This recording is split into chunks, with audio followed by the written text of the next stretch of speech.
Yes ma'am. जी समृद्ध।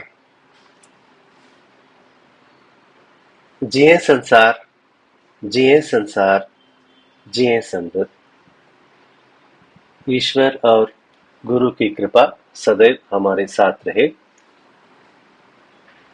धनलक्ष्मी जी को बहुत बहुत धन्यवाद परिचय के साथ इसको शुरुआत करने हेतु। आज का शीर्षक आपने देखा होगा, पांचों इंद्रियों तेरी दासी, यदि मन पर तेरा राज। अगर आप अपने मन पर काबू पा जाते हैं, पांचों इंद्रियों को अपने का संयम में रख लेते हैं, तो सब कुछ पा सकते हैं। यही हम बचपन से सीखते आ रहे हैं। मुझे एक कहानी बचपन में बहुत जोर से एक धक्का दे रहा था दिमाग में। एक गुरु, उस समय जैसे गुरुकुल वास होता था तो सब जाके गुरु के पास पढ़ते थे। गुरु पत्नी सबके लिए खाना वगैरह बनाती थी। सब लोग सब काम करते थे, सपोर्ट करते थे ताकि कोई शिष्य क्लीन करेगा, मतलब सब कुछ काम सब लोग सब कुछ करते थे। तो ये खाना भी गुरु पत्नी बनाती थी, सब खाते थे, कोई कुछ बोलते नहीं थे, या जैसे भी खेलते थे सब सीख लेते थे। तो एक दिन एक शिष्य ने गुरु पत्नी को बोला, आज आपके खाने में ना थोड़ा स्वाद कम है, और तेल डालिएगा या और घी डालिएगा। तो गुरु पत्नी ने देखा ये क्या है, कि पहली बार ऐसा एक कमेंट आ रहा है। तो फिर उन्होंने गुरु को बोला, ऐसा ऐसा ये बच्चा जो बहुत अच्छा हमेशा काम करता था, सपोर्ट करता था, सीखता भी था, पर आज आके वो ऐसे बोल रहा है। तो गुरु ने उस शिष्य को बुलाया। आ, अच्छा हुआ आपने जितना सीखा सीख लिया। अब आपको इधर और कुछ काम नहीं है, आप निकलकर वापस अपना घर जा सकते हैं।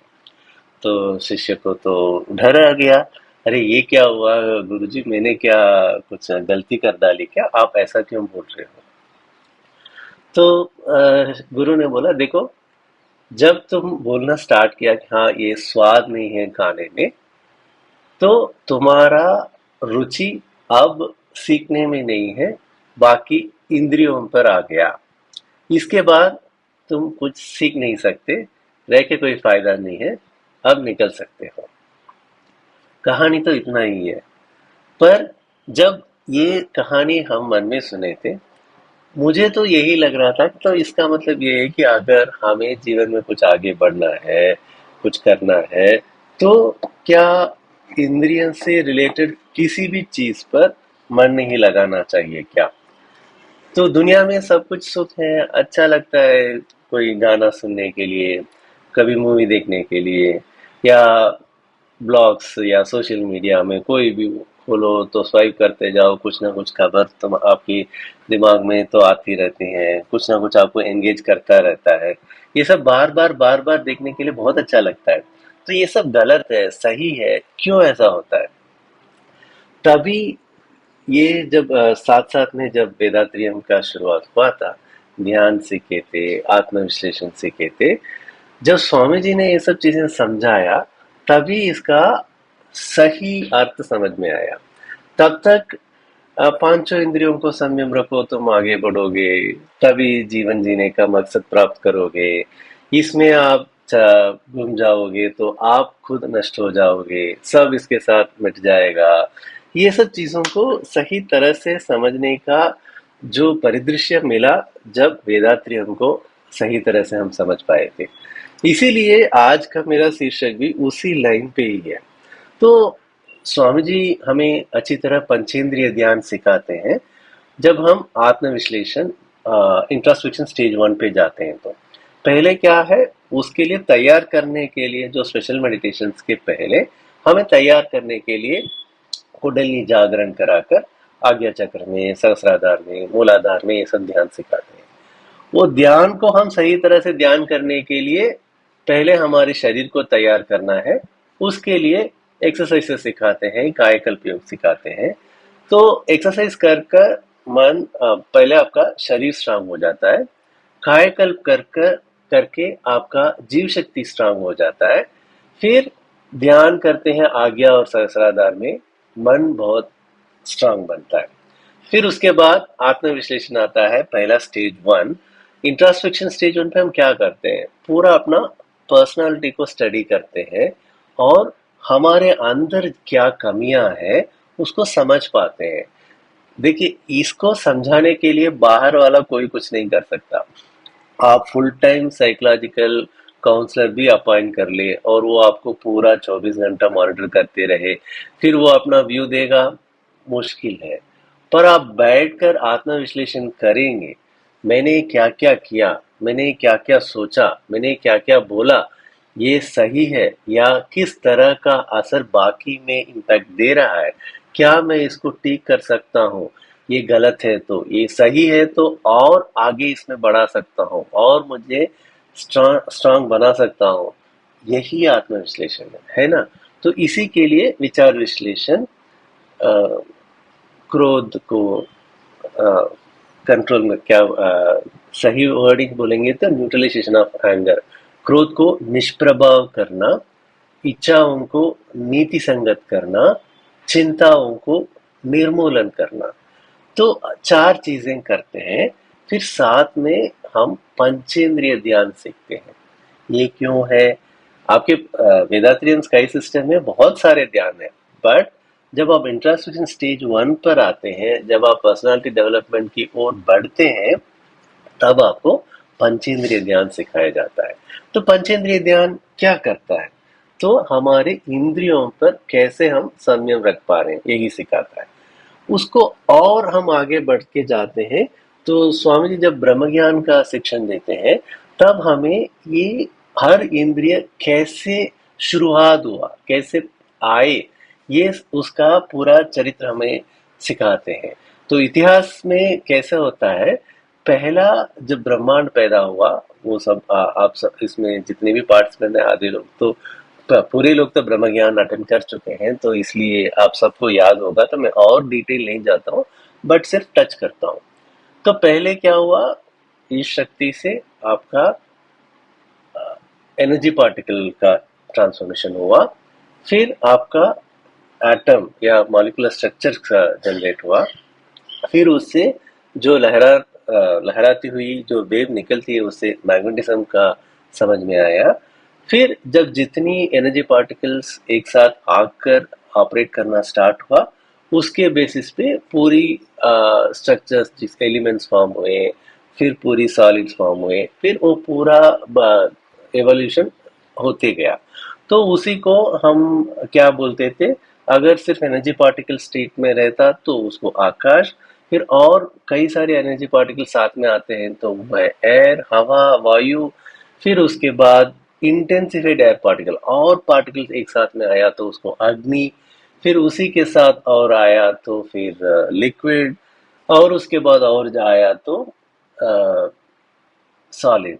तो इसके पृथ्वी, अप्पु, तेयु, वायु, आकाश करके पंचभूतों को उसका हमने नाम दिया था। और ये मैटर को जैसे साइंस की वेस्टर्न फिलोसफी और साइंस क्लासिफाई करता है 3 में, ईस्टर्न फिलोसफी उसको 5 में क्लासिफाई करके ऐसे दिया। बट एंड में क्या है, सब कुछ एनर्जी पार्टिकल की है, आकाश ही है। जितने साथ आकर काम करते हैं, जितने साथ आकर वो एक्टिव में रहते हैं, उसी के बेसिस पे उसका नाम बदलता है, क्वालिटी बदलता है, और पूरा उसका इम्पैक्ट बदलता है। फिर ये पूरा ये ब्रह्मांड ऐसा एक एक करके पैदा हो गया।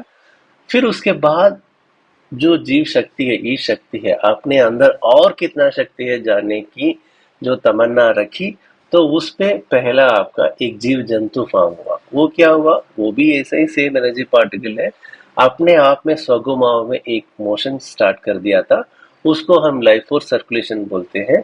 तो फिर उसको इनएनिमेट से एनिमेट के नाम पे जानते हैं, तो जड़ से जीव माने जाते हैं। तो उधर पहला मूवमेंट क्या था, सिर्फ एक ही सेंस था, टच।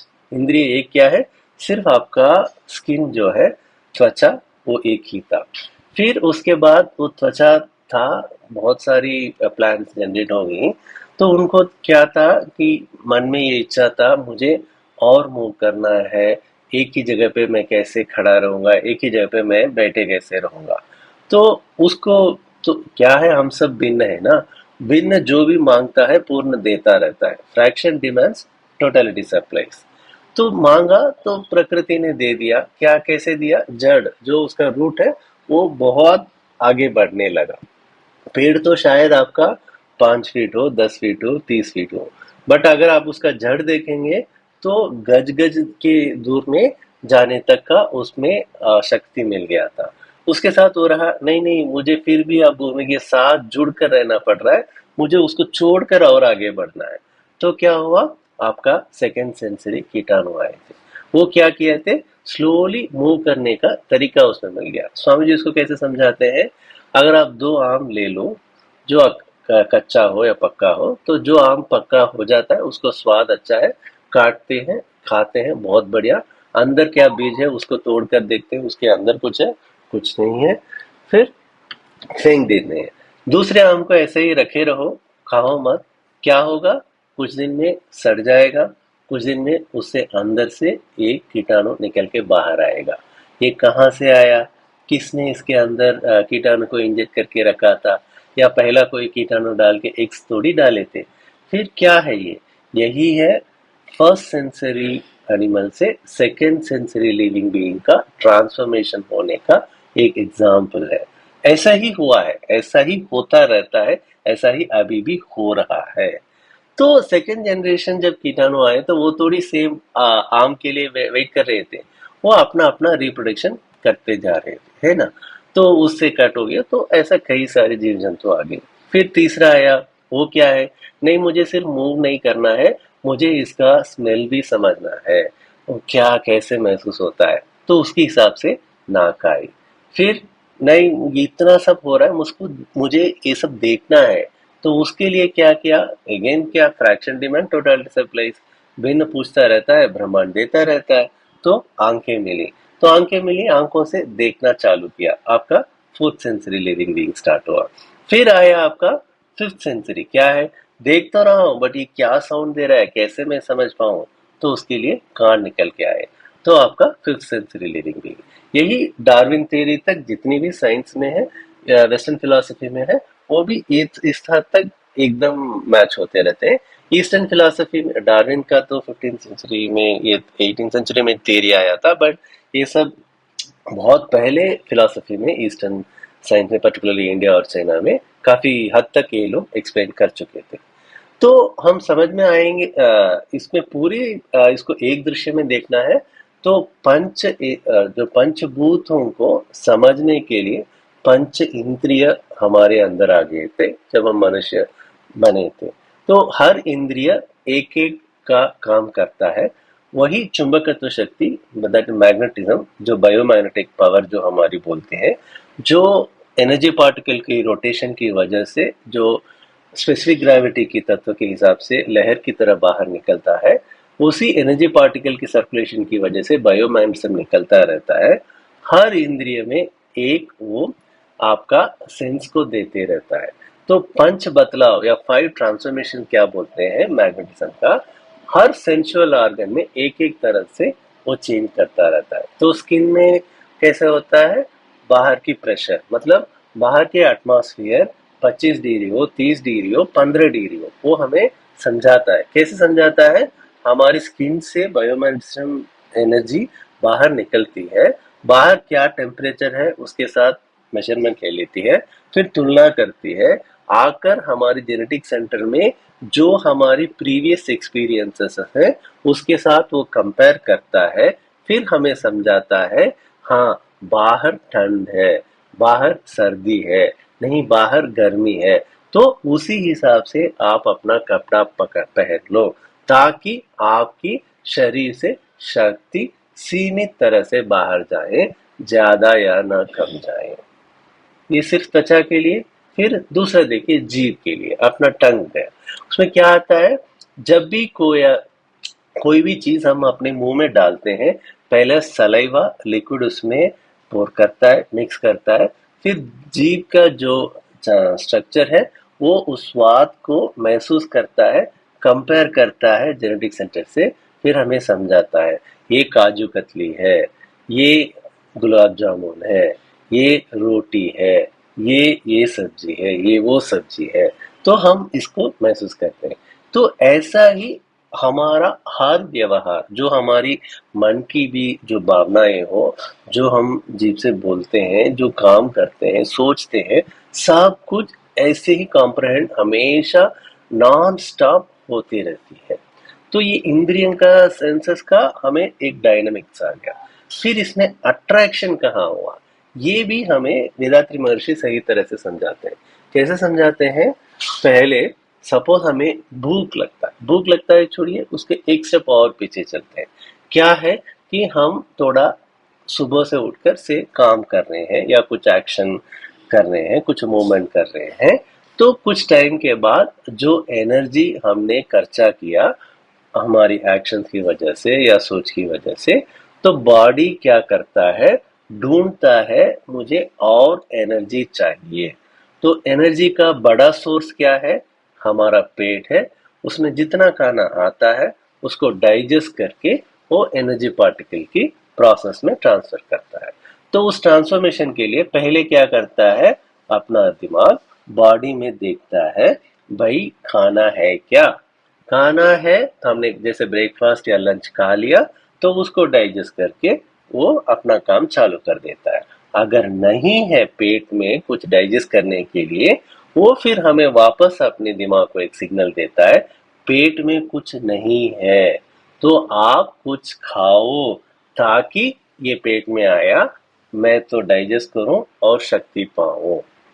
तो क्या करता है, वो जो अलर्ट या सिग्नल है वही हमें भूख के रूप में महसूस होता है। तो हम क्या करते हैं, अच्छा भूख लग रहा है, चलो कुछ खा जाओ, अगर नाश्ता रेडी है, लंच रेडी है, तो जाके बैठ के खाओ, नहीं है तो जो है हम उठा के मुंह में कुछ डाल लेते हैं। समझ में आया? तो भूख कैसे स्टार्ट होता है, इसी वजह से भूख शुरू होता है। बट हमारी शरीर चलने के लिए ये शक्ति चाहिए, उसके लिए खाना बहुत जरूरी है, समझ में आ गया। दिक्कत कहाँ होता है, जब हम कुछ खाते हैं तो मुंह में लाके डालते हैं, स्वाद को महसूस करते हैं, तो हमारे बायोमैग्नेटिक एनर्जी जो टंग से बाहर जाती है, तो हमें एक तृप्ति मिलती है, एक सुख मिलता है। हाँ, भूख जैसे मांग को शरीर का फूड से सप्लाई मिल गया, डिमांड मीट हो गया, उस प्रोसेस में बायोमैग्नेटिज्म आपकी टंग से जो बाहर कच्चा होके निकल रहा था, वो आपको एक खुशी का, सुख का महसूस दे रहा था। फिर क्या होता है, उस सुख को बार बार पाने के लिए और पाने के लिए और पाने के लिए हम खाते रहते हैं। यहाँ मात्रा में जब हम पलटते हैं, फिसलते हैं, वहां तकलीफें चालू होती है। क्यों? क्योंकि जितना आपकी बॉडी का स्टमक के कैपेसिटी है डाइजेस्ट करने का, उससे ज्यादा खाना अब जब खाते हैं, बॉडी तो नहीं डाइजेस्ट कर पाएगी, वो वैसा ही उसको पकड़कर अंदर रख देगी। अगर कोई भी खाना आपने बनाया, बना के 2 दिन अलग रख दिया, तो क्या होगा, चौथा दिन खोल के देखेंगे तो कंप्लीटली सड़ गया होगा, है ना? वैसा ही हमारे अंदर भी अनडाइजेस्ट फूड सड़ते रहते हैं। सड़ा हुआ भोजन को ही हम अपना बिल्ली के रूप में कैरी करते घूमते आते हैं। मतलब आप वर्डिंग्स का गलत अंडरस्टैंडिंग मत लेना, बट ये सच है। तो दिक्कत क्या हुआ, हमें वो सुख जो है, जो तृप्ति हमें मिला था भूख को मिटाने का, उसको और चाहिए और चाहिए और चाहिए करके जब हम ढूंढते गए, तो उसे पाते हैं ये इंद्रियों से, इसलिए हमें वो सुख की महसूस होता है। बट उसी सुख के लिए कितनी तकलीफें हमें जीते हैं, ये जरा देखिए। उसका छोटा छोटा एग्जाम्पल मैं समझा देता हूँ हर इंद्रिय का, तब हमें समझ में आएगा। आपको पता है, हाथी को पकड़ने वाला, पर्टिकुलरली जो पुरुष हाथी है जिसका आप टस्क वगैरह बहुत लंबा होता है, तो उसको पकड़ने के लिए क्या करते हैं पता है? जो स्त्री हाथी है, हथिनी, उसको पकड़ कर रख देते हैं और एक बहुत बड़ा गड्ढा खोद कर उसके ऊपर ये पत्ते वत्ते डाल के रखते हैं। जब हाथी को अपना इंटरकोर्स करने का इच्छा आती है, तो वो ढूंढ के आती है जहां फीमेल आती है और आके गड्ढे में गिर जाता है। और ऐसा नहीं कि वो कभी देखा नहीं है, उसका बड़े भाई हो या पिता हो या दोस्त हो, सब आके ऐसे ही फंसते हैं, फिर भी पता है कि हाँ, ये जो है, जो आपका हंटर्स का फीमेल हाथी है, फिर भी वो कंट्रोल नहीं कर पाता है, फंस जाता है। दूसरा उदाहरण देखिए, ये तो हो गया आपका टच का, टेस्ट का। मच्छी को अच्छा खासा पता है जो पानी के अंदर उस पानी में पले पड़े कीटाणु क्या है या बाहर का कीटाणु क्या है। फिर भी जो भी फिश हंटर है, अच्छा खासा कुछ कीटाणु डालकर उसको नीचे रखते हैं, ताकि उसको स्वाद को पाने के लिए मच्छी आता है और फंस जाता है। ये हुआ आपका जीभ की इंद्रिय की वजह से जो तकलीफ है। वैसा आप तो कई सारी अ, अ, बिटी पूची जैसे बोलते हैं, जो लाइट्स को देखते हुए आकर मर जाते हैं। पता है कि लाइट के पास आएंगे, लाइट में गिरेंगे, लैंप में गिरेंगे तो मर जाएंगे, फिर भी आके गिरते रहते हैं। एक पुरानी लिटरेचर में, क्लासिक्स में, संघ लिटरेचर में एक चिड़िया का नाम था अश्नामा करके। उसको वो चिड़िया बहुत ही रेयर था। अब तो बोल रहे हैं ये श्यामा पक्षी भी हिंदी में जो कहलाते हैं, शायद ये असनमा बर्ड का ही रूपांतर है। उस पक्षी को पकड़ने के लिए क्या करेंगे, बहुत अच्छे मेलोडिक म्यूजिक प्ले करेंगे आपका, जैसे वीणा, सरोद, वायलिन, इससे। तो जब ये बजाते रहेंगे तो सुनने के लिए ये असनमा पक्षी जो है, जो पास में आता है। जब असनमा पक्षी दिख जाती है, उसके बाद जो ड्रम्स का साउंड है, उसको बहुत जोर से प्ले करते हैं। जो असनमा पक्षी जो है, ये ड्रम्स की आवाज को सुन नहीं पाता है, वो क्या है, बेहोश होके गिर जाता है। ऐसा ही उसको पकड़ लेते हैं।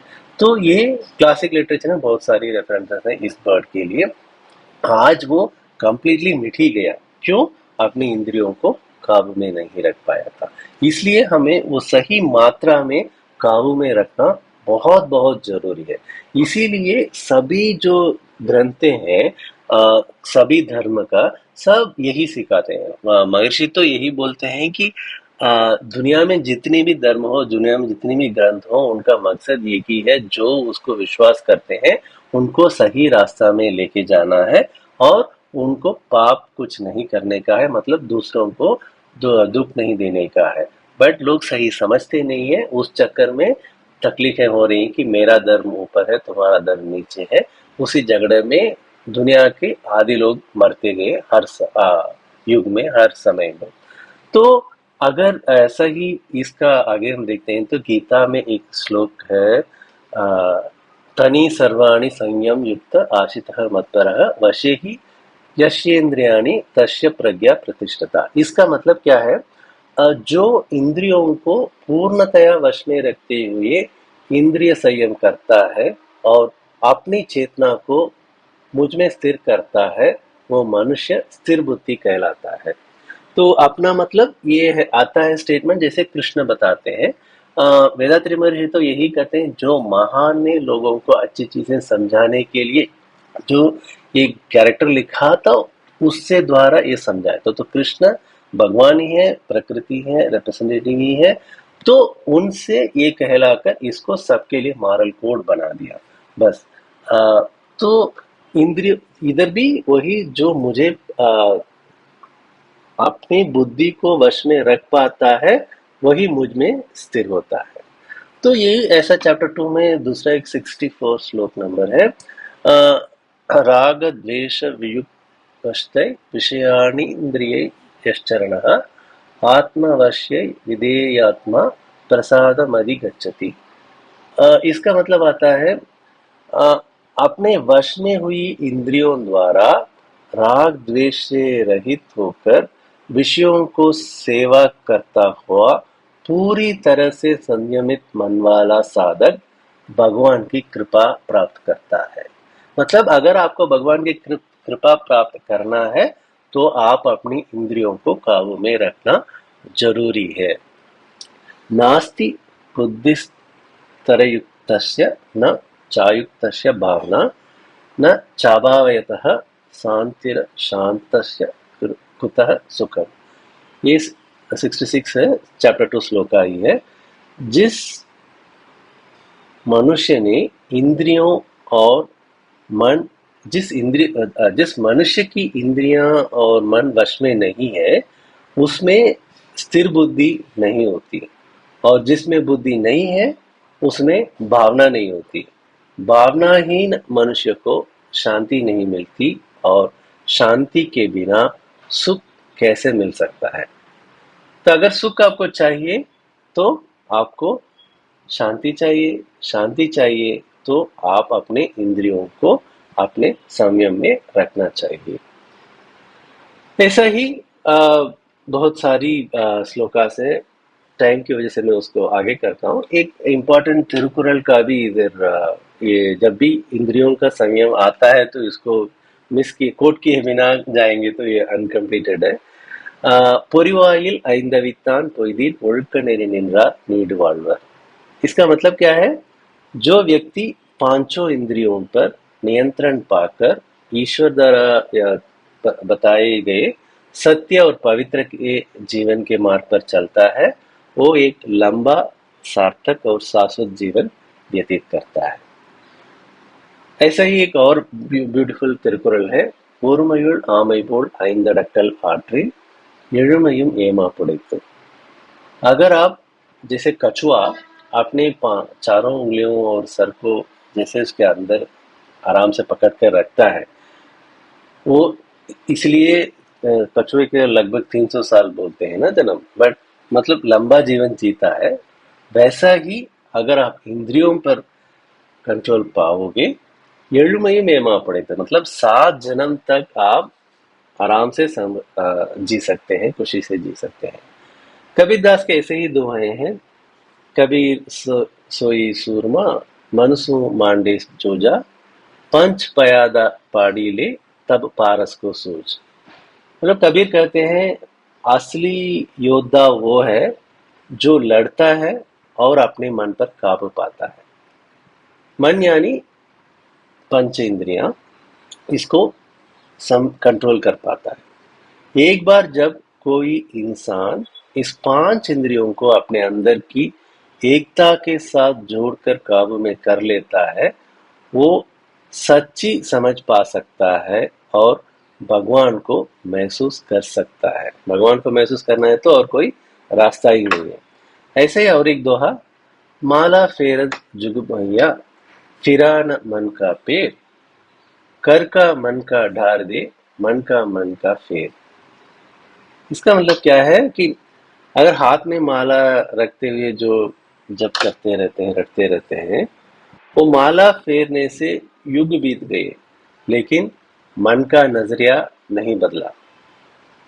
कबीर जी का यही सलाह है, हाथ की माला एक तरफ रख दो और उसकी जगह मन की माला को फेरो। यानी आत्म विश्लेषण करो, इंट्रास्पेक्शन करो, अपने अंदर के विचारों को और कामों को बदलने पर ध्यान दो, ताकि आप सही तरह से जी पाओगे और पूरा सक्सेस पा जाओगे। दूसरा ऐसे ही कबीर जी का दूसरा और एक दोहा, मन के हारे हार है मन के जीते जीत, कहे कबीर हरि पाइये मन ही की परतीत। मतलब हार जीत ये सब तो मन की बात है, बट अगर एक आदमी मन में हार गया तो पूरा ही हार ही गया, मन को जीत गया तो वही जीता है। आप ईश को पाना है तो फर्म बिलीफ और कन्विक्शन मन में रखना चाहिए। विदाउट दैट आप रियलाइजेशन नहीं पा पाओगे, है ना। तो अब ये सबको वापस हम जैसे पहले वेदात्रियम के परिदृश्य में देखे थे वैसे देखेंगे तो अब समझ में आ जाएगा। इसी के लिए महर्षि का एक दो पोयम भी हम इधर कंटेक्स्ट में ले लेते हैं। ஐந்து புலன்கள் மூலம் உயிரின் ஆற்றல் அழிவதையே இன்பமென உணர்மயக்கம், சிந்தனையில் உயருங்கால் ஜீவகாந்தம் சிதறுவதையே ஐயுணர்வு என்று அறிந்து கொண்டோம்। जो आधे घंटे बोल रहा था उसका क्रक्स यही 4 पंक्तियों पे आ गया, 4 लाइन पे आ गया। क्या है? जो हमारी शक्ति ही 5 इंद्रियों में जैसे खर्चा होता है, उसको जो हम महसूस करते हैं वही सुख और दुख में महसूस करते हैं। अगर हमारे अंदर ज्यादा है जो हमारी इंद्रियों से कम मात्रा में निकलती है वही हमें सुखपूर्वक महसूस हमें देता है। अगर हमारे अंदर कमी है, बाहर को महसूस करने के लिए ज्यादा चुंबकत्व शक्ति को हमें खर्चा करना पड़ता है, वो दुख के रूप में महसूस करते हैं। ये आपकी इंद्रियों की वजह से। मन में जो हम एक्सपेक्टेशन करते हैं, एक रेखा खींच लेते हैं दिमाग में, जब रियलिटी उसी हिसाब से होती है, उस रेखा की लाइन पे जब चुंबकत्व शक्ति जाती है, हमें सुख का महसूस होता है। बट विपरीत है जो रियलिटी और हमारे एक्सपेक्टेशन, तो चुंबकत्व शक्ति घूमता है, ये एक्सपेक्टेड नहीं था, वो एक्सपेक्टेड नहीं था। तो जब वो टक्कर देते जाता है हमारी एक्सपेक्टेशन की रेखा में, वो हमें दुख का महसूस करता रहता है। पर अगर सच क्या है, सुख या दुख बाहर नहीं है, सुख या दुख हमारा ही है, जो हमारी चुंबकत्व शक्ति कैसे बाहर व्यतीत होता है, कच्चा होता है। ये जब हम समझ जाएंगे, कब? जब हमारी शक्ति बढ़ती है, हमारी चिंतन बढ़ती है, चिंतन में हम ऊंचा होते हैं। दूसरा एक और 5 मिनट से ज्यादा नहीं लूंगा, क्योंकि कंटेक्स्ट के लिए बहुत इंपॉर्टेंट पोएम है महर्षि का। मैं तमिल में पहले पढ़ता हूँ, फिर इसका हिंदी एक्सप्लेनेशन दे देता हूँ। புலனுணர்வு அனுபவங்கள் நாம் தொடர்பு கொள்ளும் பொருட்களிலே இருந்து எவர்க்கும் வருவதில்லை, இல்லை. புலன்தொடர்பு கொள்பொருள்கள் தோற்றம் தன்மைக்கேற்ப புதிரான ஜீவகாந்தம் தன்மாற்றம் அடையும். புலன் மூலம் நிழல்விண்ணாம் ஜீவகாந்த மாற்றம் பொருந்தும் கணக்குக்கு ஏற்ப இன்பம் துன்பம் நல்கும். புலன் தொடரும் பொருட்கள் ஜீவகாந்தத்தை தூண்டும், पुलन वलिए मनम उणरुम अनैतुम कांद कोतु। मतलब जो इंद्रियों से जो भी हम अनुभव पाते हैं, ये बाहर से नहीं आता है। जो हम चीजों को अनुभव में लेते हैं, सेंसरी परसेप्शन में कंट्रोल अटैच होते हैं, उसके हिसाब से हमारा अंदर बायोमैग्नेटिक एनर्जी, जो चुंबकत्व शक्ति है, वो बदलता रहता है, ट्रांसफॉर्म होता रहता है। उसी हिसाब से हमें सुख या दुख का महसूस होता है। जब हम मन इस सब को समझ जाता है, तो ये उसको लगता है it's a dance of magnetism, गांध कूतु, प्ले ऑफ बायोमैग्नेटिज्म। बस ये चीजें हमें समझ में आ गया तो हम किसी भी इंद्रियों पर अपना वश नहीं छोड़ेंगे, संयम रखेंगे। तो उसको सहायता करने वाला चीज है कुंडलिनी ध्यान और आत्म विश्लेषण। अगर ये आप पर्सनालिटी डेवलपमेंट जैसे कई कॉर्पोरेट में या कोई काउंसलर में जाके आप क्लास में सीख लोगे, समझ में तो आएगा, बट रिलेट नहीं कर पाएंगे, इम्प्लीमेंट नहीं कर पाएंगे। जब आप बैठकर आत्म विश्लेषण करेंगे एक आत्म ध्यान के बाद, तभी आप इसको अपने अंदर रिलेट कर सकते हैं और सही तरह से कंट्रोल पा सकते हैं और इसको इम्प्लीमेंट करके जीवन में जो पाना है सब कुछ पा सकते हैं। फालतू की गलतियों में फंस नहीं पाएंगे। तो इसीलिए जरूरी क्या है, go back to the same old step, आत्म विश्लेषण, आत्मनिरीक्षण, और उसके लिए कुंडलिनी ध्यान, और उसके लिए शारीरिक व्यायाम। तो वेदात्री महर्षि की जो ये रास्ता है, इसको हम सही पकड़ लेंगे तो इंद्रियों पर काबू पाएंगे और जीवन में हमारा मकसद प्राप्त करेंगे, सुखपूर्वक जीवन सदा जिएंगे। इसीलिए आज का शीर्षक हमने रखा था, पांचों इंद्रियों तेरी दासी यदि मन पर तेरा राज।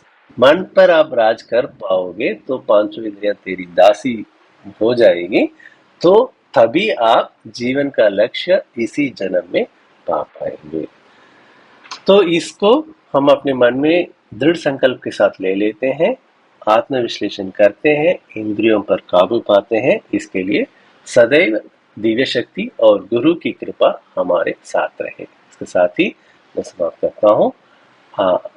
इतना समय से सुनने के लिए आप सबको वापस एक बार धन्यवाद और शुभकामनाएं दे देता हूँ। जिए संसार, जिए संसार, जिए समृद्ध, வாழ்க வளமுடன்।